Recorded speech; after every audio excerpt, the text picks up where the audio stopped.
I used to think when I was an atheist, I used to have thoughts like, how could anyone who's like going through the deepest trenches of, humans' hell, how could anyone who's dealing with so much suffering in this world believe in God? I used to think that when I was an atheist. I used to think, how could anyone who suffered in this life believe in spirits, gods, demons, angels, God, whatever.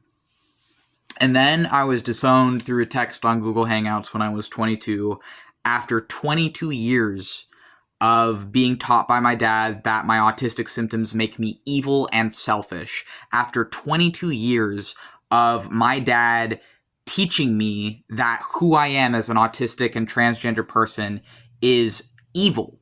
After 22 fucking years of watching him hurt me and torture me psychologically, emotionally, and frankly, if I'm being fucking honest, he also physically and sexually abused me too, or at the very fucking least, let other people and did nothing to protect me at all.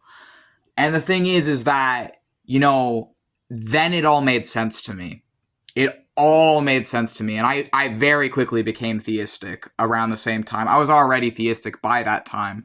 I'd been practicing witchcraft since I was 20.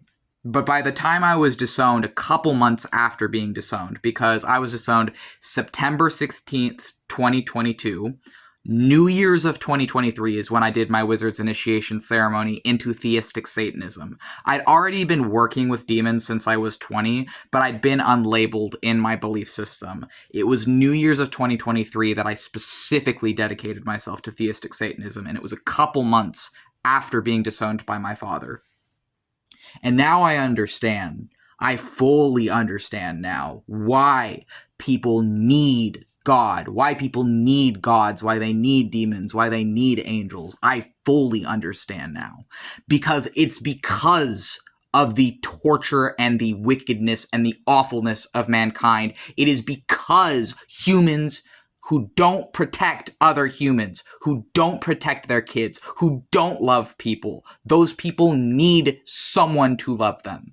And if that's some guy in the sky, if that's Jesus, or in my case, for me, if that's Satan, because I worship Satan, right?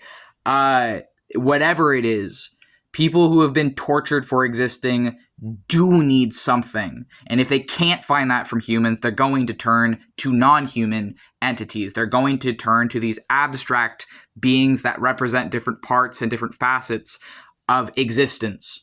And I know what each of the things that my gods represent are. For example, my highest revered Satan, Samael, is literally the angel of Mars. Among his titles is the Fury of God. And he's also the fury, the perfume, the poison of God. And Samael, to me, is a combination of the Grim Reaper and Satan as a combined entity.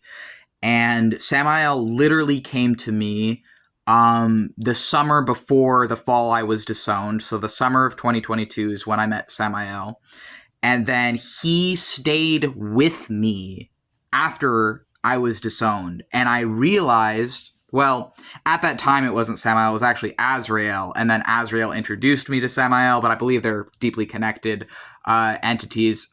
Anyways, suffice to say, I'm not going to go into my whole fucking origin story of how I became a sorcerer. I've already talked about that in other videos. Suffice to say, I understand why people fucking turn to gods in times of crisis. And I understand why it's actually the people, ironically, as it may seem, who have really been through some fucking shit, who are the most fiercely devoted to non-human entities, regardless of which god it is or which gods it is. And I think that when people are tortured and unloved and treated very fucking brutally and wickedly by humanity, it changes people. It changes people. It changed me from being someone who had been an anti-theist throughout my entire teens to now a very firm theistic Satanist and sorcerer. And, people like the kinds of people who fucking raised me, these kinds of people that were constantly like, oh, I'm so smart and I'm an atheist and everyone who believes in any gods, they're just stupid and foolish and deceiving themselves and others. That's the kind of fucking men who raised me. Well, now I see it differently. I see it a lot fucking differently, seeing how those men treat their spouses and how they treat their kids. And how they treat fucking like minorities and women too, frankly. Because a lot of those same fuckers are actually no different to the Christo-fascists. They just think that if they aren't honestly all that fucking different from the Christo-fascists, because they're doing the same thing, but using their skepticism or whatever as the shield for whatever abuse they're putting minorities, their spouses, and their children through.